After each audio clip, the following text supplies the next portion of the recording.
Andrew Makepeace Ladd III accepts with pleasure the kind invitation of Mr. and Mrs. Gilbert Channing Gardner for a birthday party in honor of their daughter, Melissa, on April 19th, 1937 at 3:30. Dear Andy, thank you for the birthday present.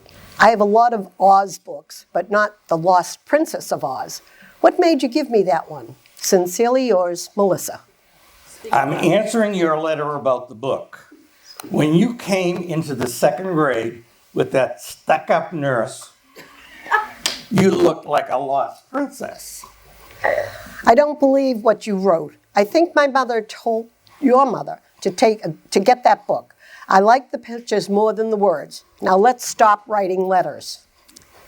I will make my L's taller than my D's.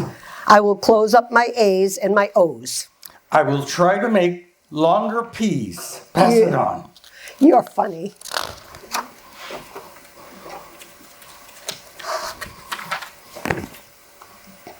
Will you be my Valentine?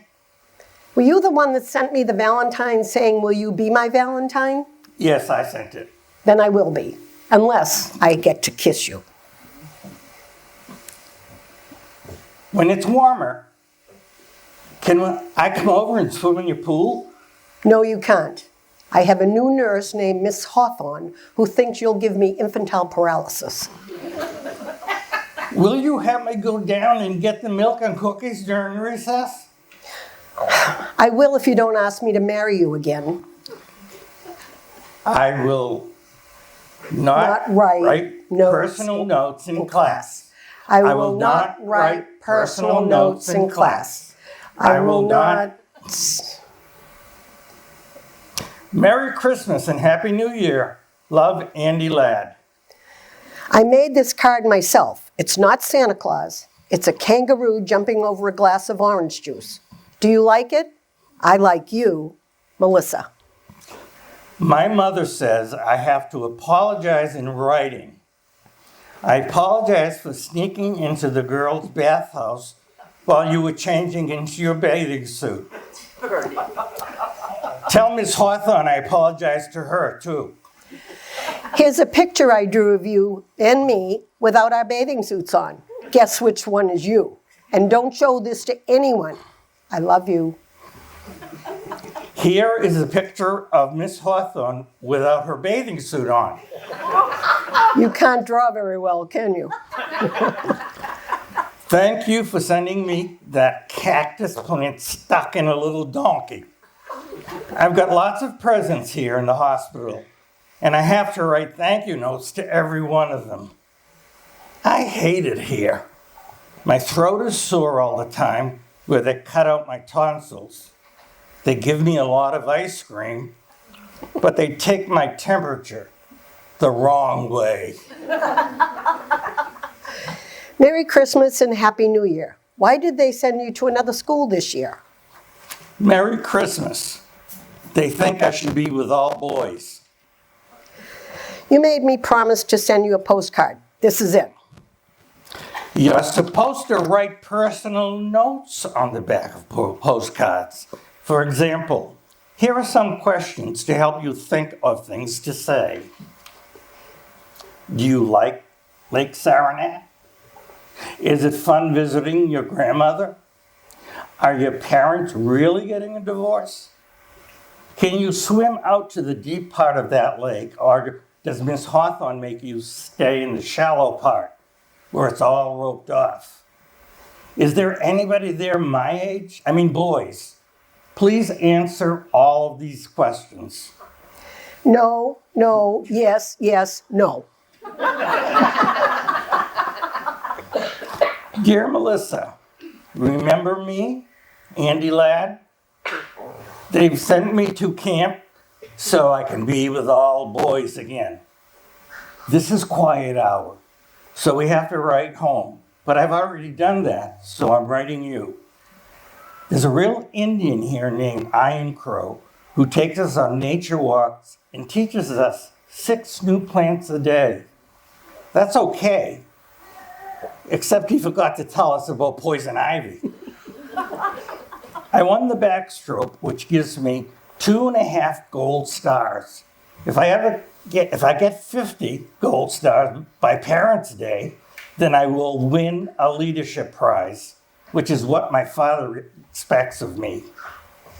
I'm making a napkin grid in shot, which is worth 4 stars, which is either for my mother or for you. I hope you'll write back, because when the mail comes every morning, they shout out the names, and it would be neat to walk up and get a letter from a girl. Help. Eek. Yipes. I can't write letters. It took me hours just to write Dear Andy. I write my father because I miss him so much, but to write a boy, hell's bells and oriental smells. I'm sending you this picture I drew of our cat instead. Don't you love his expression? It's not quite right, but I tried 3 times. I drew those jiggly lines around his tail because sometimes the tail behaves like a completely separate person. I love that tail. There's a part of me that feels like that tail. Oh, and here's some bad news. My mother's gotten married again to a man named Hooper McPhail. Help, let me out of here. I like the cat. Is that the cat you threw in the pool the time we were playing at your swimming pool in the 3rd grade? No, that was a different cat altogether. This is a dumb Halloween card and wouldn't scare anyone. But I'm really writing about dancing school. My parents say I have to go this year, but I don't see why I have to. I can't figure out why they keep sending us away from girls and then telling us we have to be with them. Are you going to dancing school also? Just write yes or no, since you hate writing. Yes. Dear Mrs. McPhail, I want to apologize to you for my behavior in the back of your car coming home last night from dancing school. Charlie and I were goofing around, and I guess it got out of hand. I'm sorry you had to pull over to the curb, and I'm sorry we tore Melissa's dress.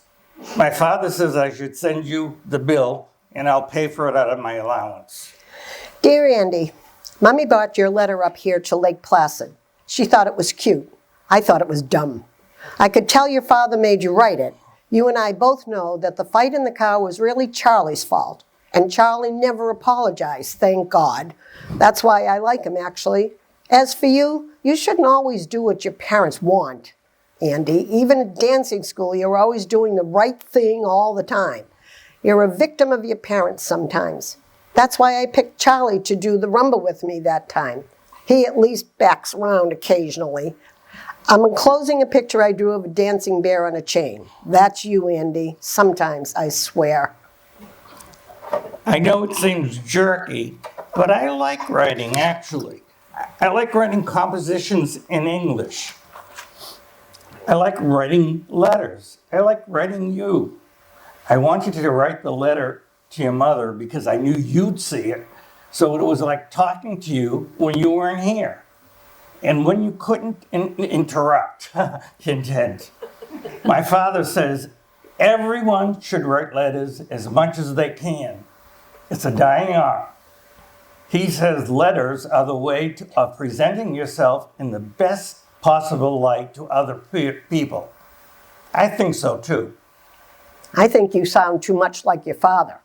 But I'm going to argue by mail, and anyway, the skiing's too good. Get well soon. Sorry you broke your leg. Mommy says I broke it on purpose because I'm a self-destructive person and went down Whiteface Mountain without asking permission. All I know is I wish I had broken my arm instead so I'd have a good excuse not to write letters. I'm enclosing a picture I drew of a bedpan. I'm serious. Don't you love the shape? Andrew M. Ladd III accepts with pleasure the kind invitation of Mrs. R. Ferguson Brown for a dinner in honor of her granddaughter, Melissa, before the Children's Charity Ball. I'm writing this letter because I'm scared if I called you up, I'd start crying right on the telephone. I'm really mad at you, Andy. Don't you know that when you're invited to a dinner before a dance, you're supposed to dance with the person giving it at least twice? And I don't mean my grandmother either. That's why they give dinner parties, so people get danced with. I notice you dance with Ginny Waters, but you never dance with me because I think it's just rude, that's all. Straighten up and fly right, Andy. How do you expect to get anywhere in life if you're rude to people? Nuts to you, Andy, and that goes double on Sunday. I didn't dance with you because I've got a stretched groin. If you don't know what that means, look it up sometime. I was going to tell you in person, but I got embarrassed. I stretched it playing hockey last week. The only reason I danced with Ginny Waters is she takes tiny steps. But you always make me do those big spins, and I could have gotten into serious trouble. I tried it out at home with my mother, and it hurt like hell. That's why I didn't dance with you. I'm using a heating pad now, and maybe we can dance next week at the junior assemblies. I don't believe that hockey stuff. I think Ginny Waters stretched your groin. And next time you cut in, I'm going to stretch the other one. You obviously don't know what a groin is. You obviously don't know what a joke is.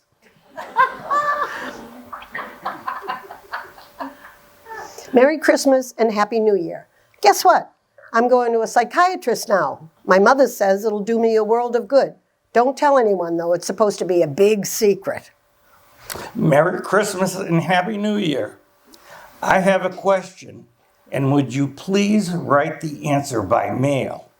Because sometimes when you call, my mother listens on the telephone, and when she doesn't, my little brother does. Here's the question. Do you talk about sex with the psychiatrist? I talk about sex all the time. It's terribly expensive, but I think it's worth it. If I went to a psychiatrist, I'd talk about you. Seriously, I would. I think about you quite often. Sometimes I think you just like me because I'm richer than you are. Sometimes I have the feeling I think you like the pool and the elevator in my grandmother's house and Simpson in his butler's coat coming in with the ginger ale and cookies on a silver tray. I think you like all that stuff just as much as you like me. All I know is my mother keeps saying that we'd make a good match.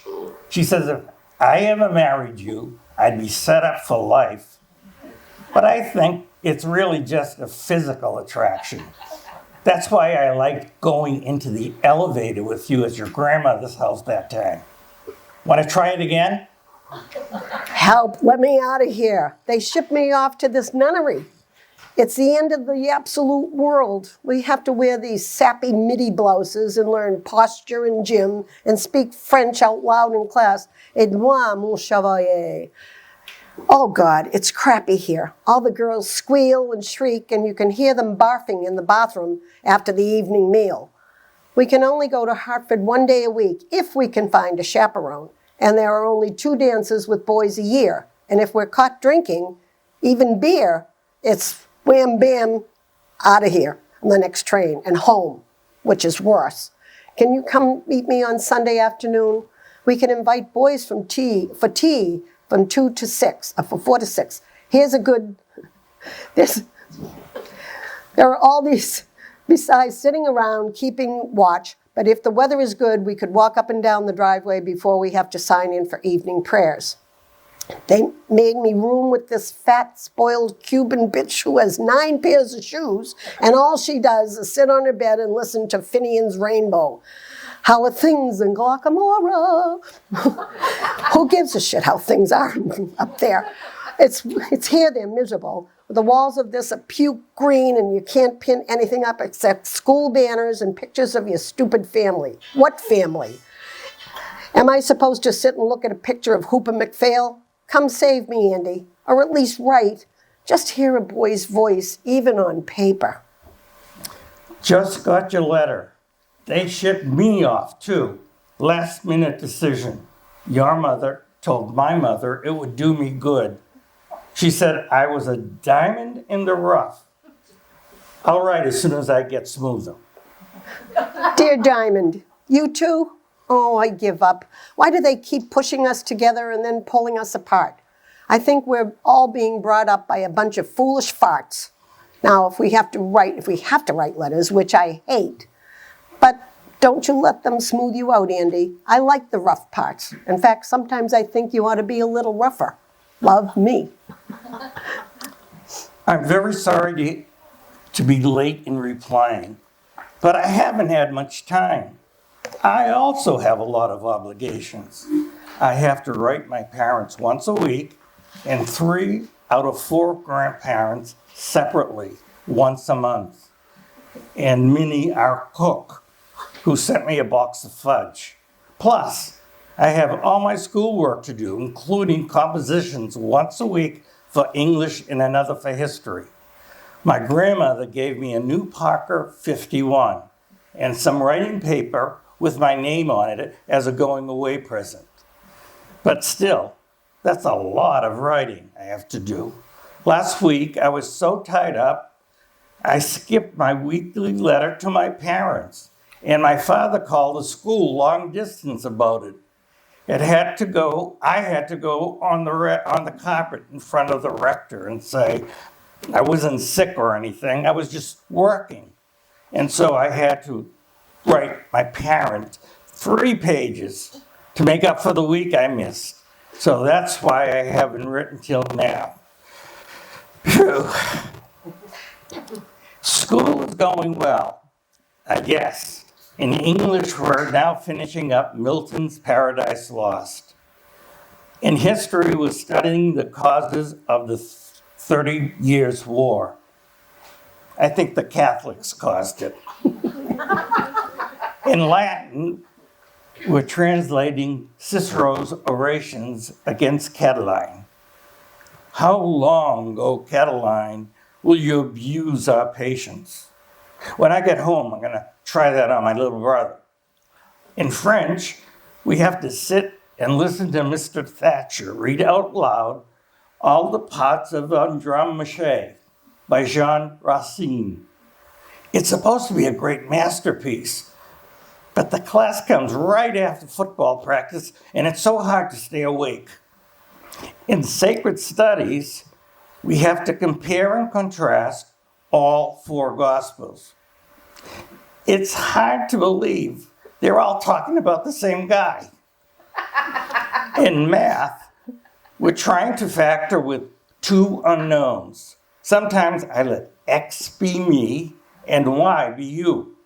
And you'd be amazed how it comes out. My grades are pretty good. They post your weekly average outside the study hall. Last week, I got a 91.7 overall average. Not bad, huh? I guess I got a letter from my grandfather telling me not to be first in my class because only Jews are first. I wrote him and told him I wasn't first, but even if I was, there are no Jews here. We have a few Catholics, but they're not very smart. Actually, I don't think you can be smart and Catholic at the same time. I was elected to the student council, and I'm arguing for 3 things. 1, I think we should have outside sports rather than keeping them all intramural. I think it would be better to play with Exeter than to just play with ourselves. 2, I think we should have more than 1 dance a year.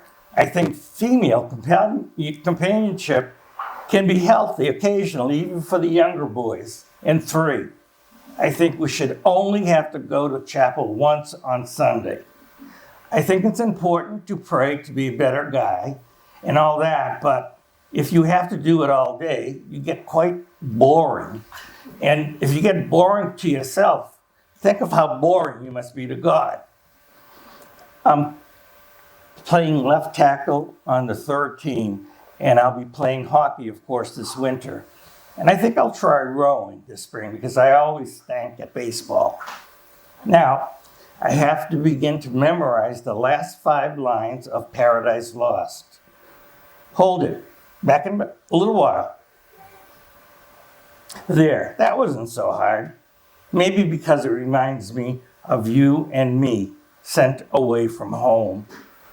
I'll write it down for you. Some natural tears they dropped, but wiped them soon. The world was all before them with to choose their place of rest, and Providence their guide. They, hand in hand with wandering steps and slow, through Eden took their solitary way. There you are. I wrote it without looking at the book, and it's right because I checked it, word for word. And it's not bad, is it? In fact, it sounds great if you recite it in the bathroom. Not when someone's taking a shower or a dump, though. Love, Andy. Thanks for your letter, which was a little too long. I guess you have a lot of interesting things to say, Andy, but some of them are really not interesting to me. I want to hear more about your feelings. For instance, here are my feelings. This place stinks, but I don't want to go back home because Hooper McPhail stinks, and I haven't heard of another boarding school that doesn't stink, which means that life stinks in general. Those are my feelings for this week. Write soon. Love, me. One feeling I have almost all the time is that I miss my dog, Porgy. Remember him? Our black cocker who peed in the vestibule when you patted him when you came back to our house after the skating party? I miss him all the time. Some of my masters up here have dogs, and when I pat them, I miss Porgy even more. I dream about him. I wrote a composition about him for English called Will He Remember? And got a 96 on it. It was about how I remember him, but will he remember me? I have a picture of him on my bureau next to my parents. By the way, could I have a picture of you too? Here's a picture of me taken at the Hartford bus station. I was all set to run away and then decided not to. This is all you get until I get my braces off Christmas vacation. And don't look at my hair. I'm changing it. By the way, do you know a boy there named Spencer Willis? There's a girl here, Annie Abbott, who met him in Edgartown last summer and thinks he's cute. Would you ask him what he thinks of her? Spencer Willis says Annie Abbott is a potential nympho. I'm sorry to tell you that, but it's true. Annie says to tell Spencer he's a total turkey. Tell him she'd write it and say so herself, but she's scared of barfing all over the page. Do you get out for Thanksgiving? We don't because of the war. We do, but I don't. I've been grounded just for smoking one lousy Chesterfield out behind the art studio. So now I have to stay here and eat stale turkey with Cubans and Californians. That's all right. I was supposed to meet Mummy in New York, but it looks like she can't be there anyway because she's going to Reno to divorce Hooper McPhail. Yippee! Yay! He was a jerk and a pill, and he used to bother me in bed, if you know what I mean. I like seeing you Christmas vacation, particularly with your braces off. I really like necking with you in the Watson's rumpus room. Will you go steady with me? I don't believe in going steady. It's against my religion. I hated that stuff with all those pairs of pimply people in the Watson's basement, leaning on each other, swaying to that dumb music with all the lights off. If that's going steady, I say screw it. My mother says you should meet many boys as you can before you have to go settle down and marry one of them. That way, you'll make less of a mistake. Well, it didn't work for her, but maybe it'll work for me. Can we at least go to the movies together during spring vacation? I don't know, Andy. I like seeing you, but I don't want to go home too much anymore. My mother gets drunk a lot, if you must know, and comes into my room all the time and talks endlessly about I don't know what because she slurs her words. The only really good time I had was when I came over to your house Christmas Eve. That was fun. singing around the piano, hanging up the stockings, playing Chinese checkers with your brother, helping your mother with gravy. I liked all that. You may not have as much money as we have, but you've got a better family. So spring vacation, I'm going to visit my grandmother in Palm Beach. Ho hum. At least I'll get a tan. P.S. Encloses a picture I drew of your dog Porgy, who I remember from Christmas Eve. The nose is wrong, but don't you think the eyes are good? I'm stroking the fourth crew now. Yesterday, I moved number 2 on the 3rd. Tomorrow, I meet number 6 on the 2nd, or number 4 on the 5th. Who knows? You get out there and you work your butt off, and the launch comes by, and a lot of people look you over, and the next day they post a list on the bulletin board saying who will row what. They never tell you what you did right or wrong, whether you're shooting your slide or bending your back or what. They just post the latest results for all to see. Some days I think I'm doing really well and I get sent down 2 crews. One day I was obviously hacking around and they moved me up. No rhyme or reason. I went to Mr. Clark, who's the head of rowing, and I said, "Look, Mr. Clark, there's something wrong about the system. People are constantly moving up and down, and no one knows why. It doesn't seem to have anything to do with whether you're good or bad, strong or weak, coordinated or uncoordinated. It seems random, sir." And Mr. Clark said, "That's life, Andy," and walked away. Well, maybe that's life, but it doesn't have to be life. You could make easy rules which made sense. So the good ones move up and the bad ones move down. The people knew what was going on. I'm serious. I'm thinking about going to law school now. Your last letter was too much about rowing. Do you know a boy there named Steve Scully? I met him down in Florida, and he said he went to your school and was on the first crew. He said he was the fastest rower in the boat. Is that true, or is he lying? I think he may have been lying. Steve Scully was lying. He doesn't even row. And if he did and rowed faster than everyone else, he'd mess the whole thing up. He said he got to second base with you. Is that true? Steve Scully is a lying son of a bitch. And you can tell him I said so. Will you be around this summer? I think I've got a summer job caddying, so no more Ken. Thank God. I'll be visiting my father in California. I haven't seen him in 4 years. He has a new wife, and I have 2 half-brothers now. I have sisters now. I like to find out about the new family. Oh, I hope. Do you like California? Write me about California. How's your second family? Did you get my letters? I checked with your mother and I had the right address. How come you haven't answered me all summer? Back at school now. Hope everything is okay with you. Did you get my letters out in California, or did you have a wicked stepmother who confiscated them? I don't want to talk about California, ever. For a while, I thought I had 2 families, but now I know I really don't have any. You're very lucky, Andy. You don't know it, but you are.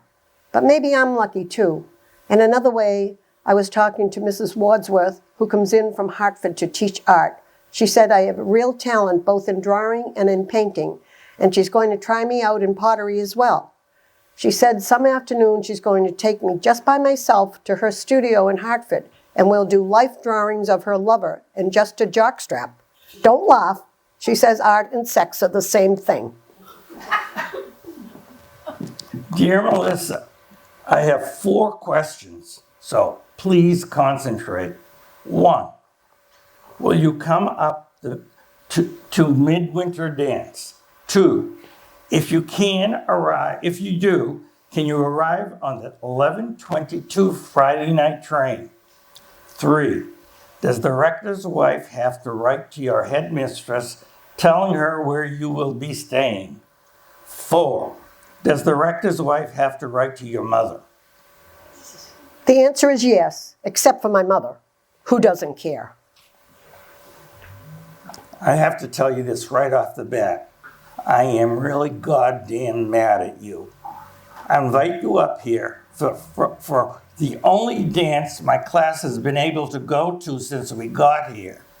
I meet you at the train and buy you a vanilla milkshake and bring you out to school in a taxi. I score 2 goals for you during the hockey game the next afternoon. I buy you the $8 gardenia corsage. I make sure your dance card is filled with the most regular guys in the school. And then what happens? I now hear that you sneaked off with Bob Bartram during the Vienna Waltz and necked with him in the coat room. I heard that from 2 guys, and then Bob himself brought it up yesterday at breakfast. He says he French kissed you and touched you on both breasts. I tried to punch him, but Mr. Enbody restrained me. I'm really sore, Melissa.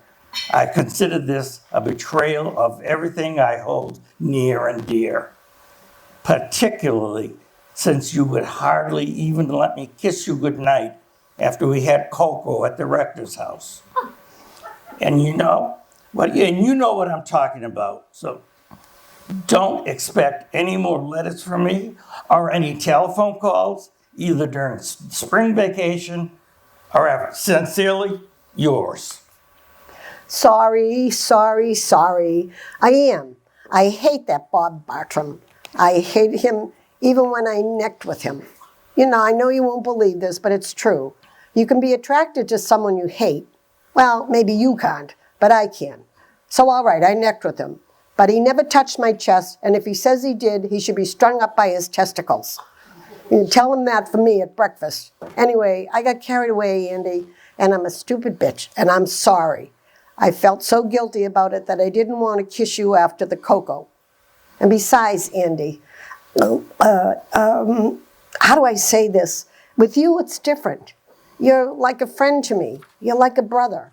I've never had a brother, and I don't have too many friends, so you're both. Andy, you're it. My mother said you must never say that to a man, but I'm saying it anyway, and it's true. Maybe if I didn't know you so well, maybe if I hadn't grown up with you, maybe if we hadn't written all those goddamn letters all the time, I could have kissed you the way I kissed Bob Bartram. But oh, please, let's see each other at spring vacation. Please, I count on you, Andy. I need you. I think sometimes I'd go stark raving mad if I didn't have you to hold on to. I really think that sometimes. Much love. Happy Easter.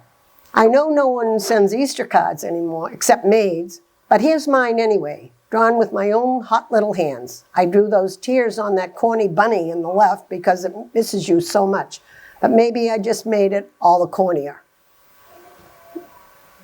Greetings from Palm Beach. Decided to visit my grandmother. Yawn, yawn. I'm a whiz at backgammon and gin rummy. Here you took Gretchen Lascelles to see Quo Vadis and sat in the loges and put your arm around her and smoked naughty, naughty. Back at school, but not for long, that's for sure.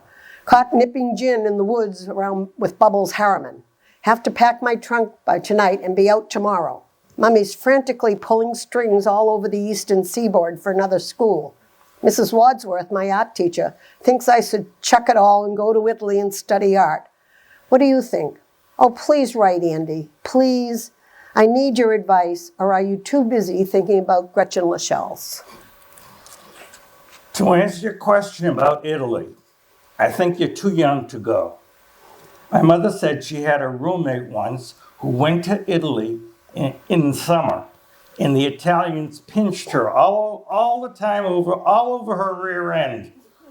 Mother says she became thoroughly overstimulated. So I think you should go to another school, graduate, go to college, and then maybe after that, when you're more mature, you could go to Italy. That's my advice for what it's worth, which is probably not much the way things are going between us now. Here I am at Emma Willard's Academy for Young Lesbians. Help! Let me out of here. Plus ça change, plus c'est la same shit. Are you coming straight home this June? Because I am. I want to see you. Or are you still in love with Gretchen Lascelles?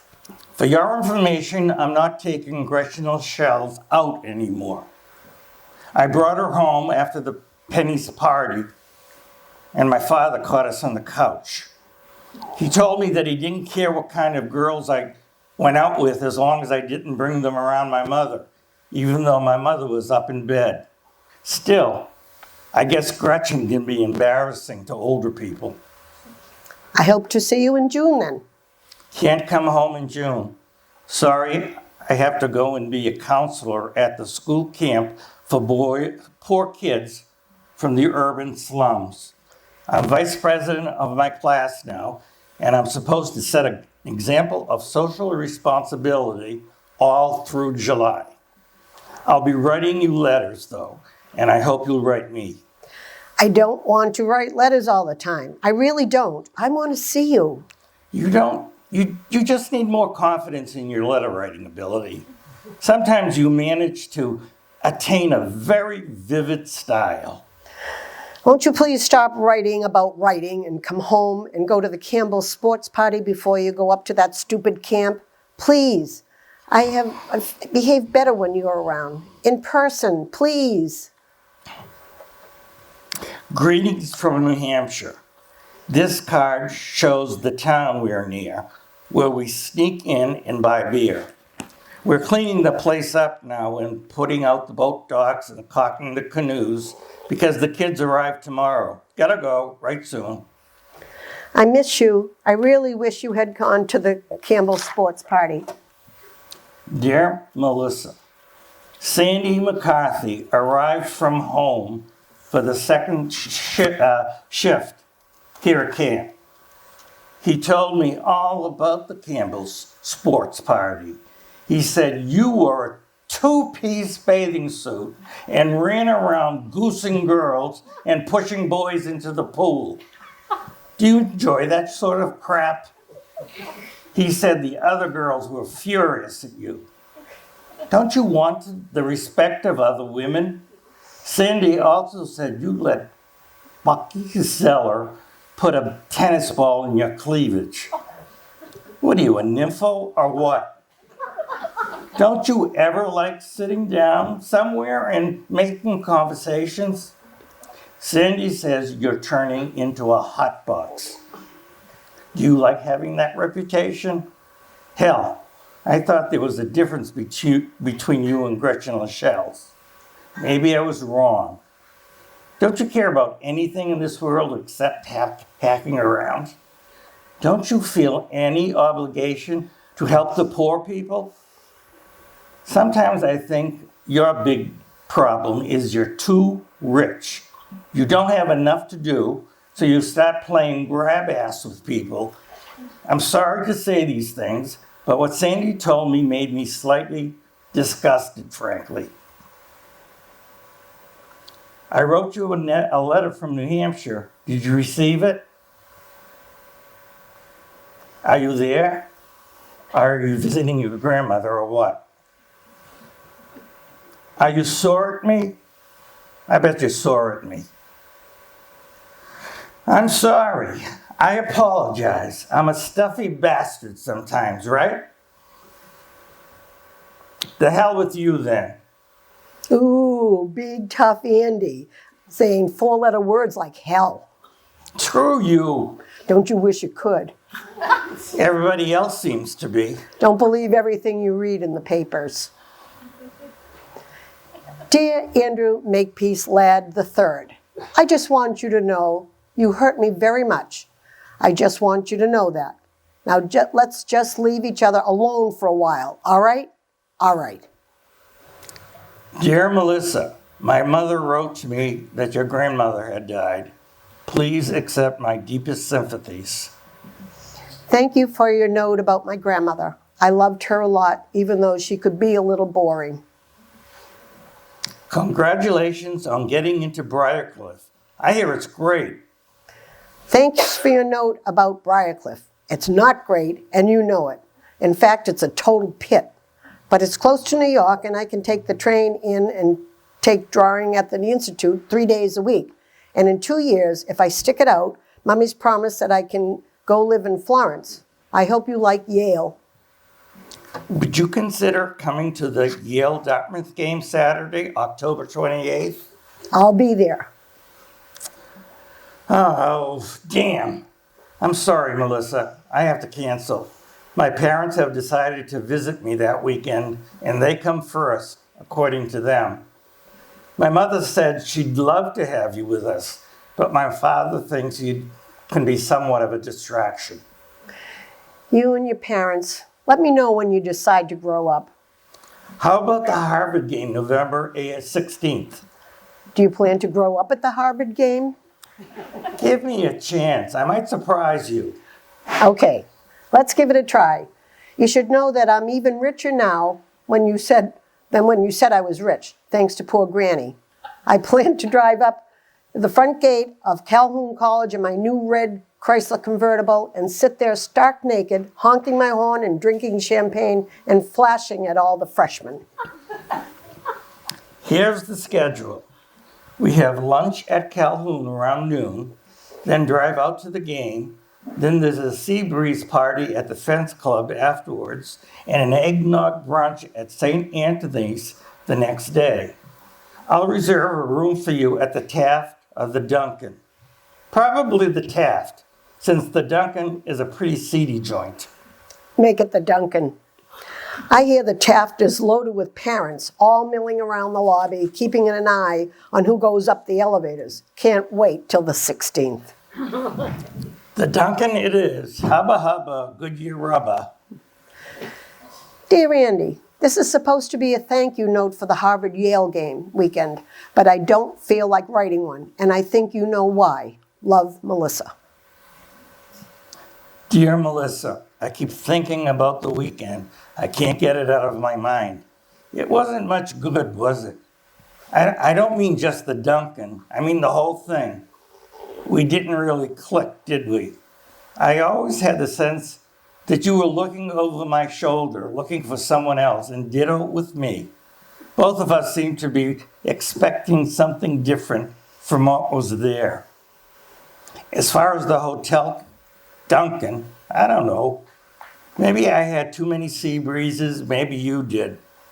But what I really think is that there were too many people in that hotel room. Besides you and me, it was my mother. My mother was there egging us on, and my father shaking his head, and your mother zonked out on the couch.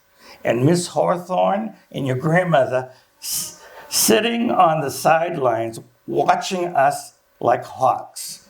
Anyway, I was a dud. I admit it. I'm sorry.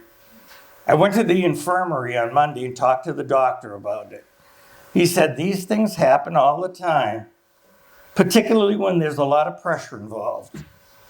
The woman doesn't have to worry about it as much as a man does. Anyway, it didn't happen with Gretchen herself. You can write to her and ask her if you want. You know what I think is wrong? These letters. These goddamn letters.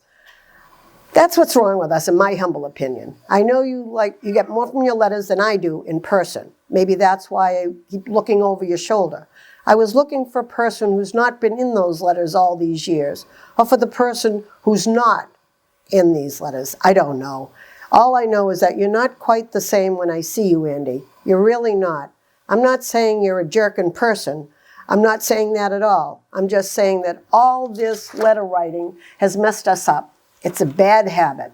It made us seem like people we're not. So maybe what was wrong was that there were two people missing in the Hotel Duncan that night, namely the real you and the real me. Whatever the matter is, we're in real trouble, you and I. That I realize. So now what do we do about it? Maybe we should just concentrate on dancing together. Then we can hold each other and move together and get very subtly sexy with each other and not have to deliver the goods all the time, if you know what I mean. Come to think of it, maybe that's why they sent us to dancing school. Maybe that's why dancing was invented. At least we should stop writing letters for a while. You could start telephoning me, actually. Here's our dorm number, Wilson 1, 2486. I hate talking to you on the telephone. Yours is in the hall and ours is right in the college dining room. People are always coming and going and making cracks. Telephoning is not letter writing at all. I called the telephone company, and they've put in a private phone in my room. Rogers 2, 2403. Sort of expensive, but at least we can talk. The reason I'm writing is because your phone is always busy, or else ours is, and I can't afford a private one. Maybe we should just start writing again. No letters, please. Now order that telephone. I'll lend you the dough. Just think about it. You can talk back and forth and hear someone's real voice and get to know someone in life rather than writing paper, for God's sakes. Now get that phone, please. I'm writing because when I telephone, you just hung up on me. One thing, letters, you can't hang up on them. You can tear up letters, though. Enclosed are the pieces. Send them to Angela Atkinson at Sarah Lawrence. What the hell is the matter? I hear you now writing long letters twice a week to Angela Atkinson. That's what's the matter. Okay, here goes. The reason I'm writing Angie Atkinson is because I don't think I can stop writing letters, particularly to girls. As I told you before, in some ways, I feel most alive when I'm holed up in some corner writing things down. I pick up a pen, and almost immediately, everything seems to take shape around me. I love writing. I love writing my parents because then I become the ideal son. I love writing essays for English because then I'm for a short while a true scholar. I like writing letters to the newspaper, notes to my friends, Christmas cards, anything where I have to put down words. I love writing you. You, most of all. I always have. I feel like a true lover when I'm writing you.